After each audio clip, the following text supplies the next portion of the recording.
Okay, the first script we're going to look at is the Shakespeare Script One. Now the Shakespeare, there is divided into two sections. Section A is obviously focusing on AO2, which is our language, form and structure. What were your general feelings on this particular script, Selena? Well, I felt it was a very sound level 3. I would probably have given it a mark of 12. I wouldn't want to move further than that. It deals with the question. It looks at the question about Macbeth and the witches. There are references to the relationships between the witches and Macbeth. There is some integrated use of quotations, which I thought was very good. It starts off well, like for example, he says, "Call him, let him see," the use of these short, snappy phrases. Yeah. That's nice, I liked that. But and then talks a little bit about the imperative, speak, demand. But then that seems to be all about, you know, the importance of the language in this text. Yeah. And I felt that the lack of terminology actually does not give it a sufficient mark to move into, you know, the next band. I don't know about that. Okay, where would you have possibly placed this at? Well, I was thinking probably into level 4. Well, the reasons for that, I'll just go through it. Of course, it begins with a focus on the language, and of course that's the assessment objective for this part of the paper. We have references throughout to the question, which is good because often, you know, they forget about the question and just talk about the language. We've got the example of the language and the snappy phrases. I like the use of the selective quotations, you know, this speak, demand, will answer. You know, it's much better to see the candidate picking out the individual words like that. Did you feel, I mean, I felt at that point they could have brought in the terminology a bit more, maybe mentioning imperatives and you know, just expanding on that a little bit further. It would have been good. To have seen the terminology, and especially as it's in the descriptors on the marking. But, you know, the candidate does go on and say this could suggest. So we've got some development of the idea, and talking, we'd expect Macbeth to speak in demanding tone point a little bit further down there. Some good use of quotations smattered through here. You know, he will not be commanded, and even just referring to the apparition, as they refer to it as a he. We continue through. I know there's this content and overview more so on that next page, but it does still bring in quotations. I felt myself, I mean, the mark I went with was a 13, so I did move it up into the level 4 because I felt it did meet a lot of the points you were saying about the language focus. I didn't feel there was sufficient on terminology, the use of terminology, and there was that content overview, as you say, Lynn. It does lose its focus a little bit as it moves along.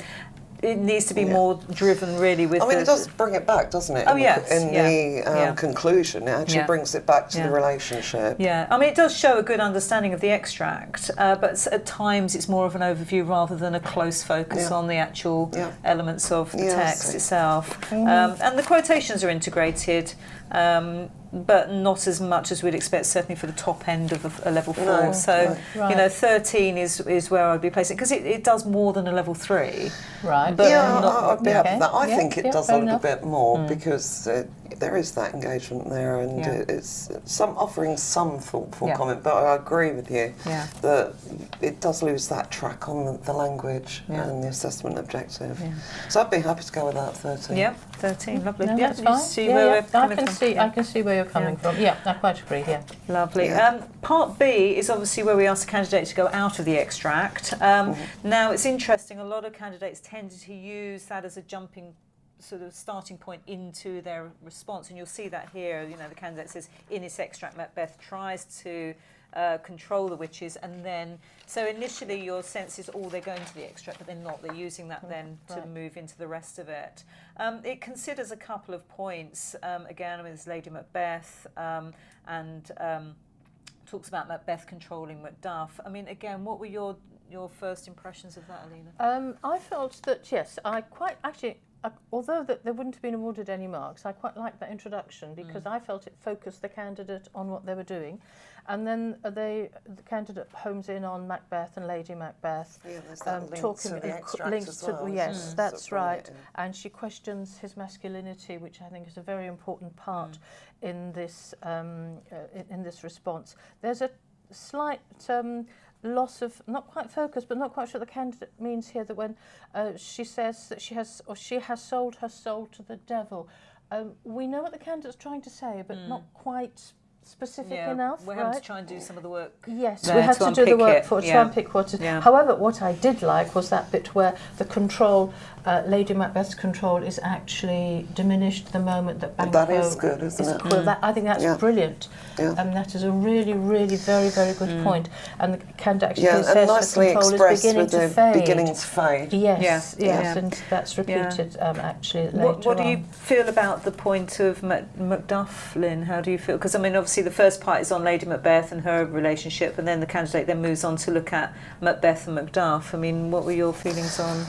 No, I thought it worked really well. As Alina just said, this part about Macbeth's, Lady Macbeth's control beginning to fade was a particularly strong part with this. I mean, there's lots of other things that could have been said. I mean, I think it's informed. It's personal. I've made note here. I think we've got some developed points that, I think that is the strength of this about Lady Macbeth down in that second page. I mean, bearing in mind this is actually marked for context as well. I felt myself that there was a lack of contextual discussion to meet the bullets for certainly higher up that level. I mean, level 4 is. I feel there's sufficient there to place it into the level 4 because it deals. It's rather borderline, actually, isn't it? It deals a lot with out of extract. You know, it does show a good understanding of the rest of the play, but and there is the informed personal response to the text with some well-developed points, but some are slightly lacking. So I felt, the best fit in this case was a 14 for this particular one, again in the level 4, because that particular area where you looked at the contrast in Lady Macbeth's change in personality and control over Macbeth beginning to fade. I thought that was very insightful for this candidate.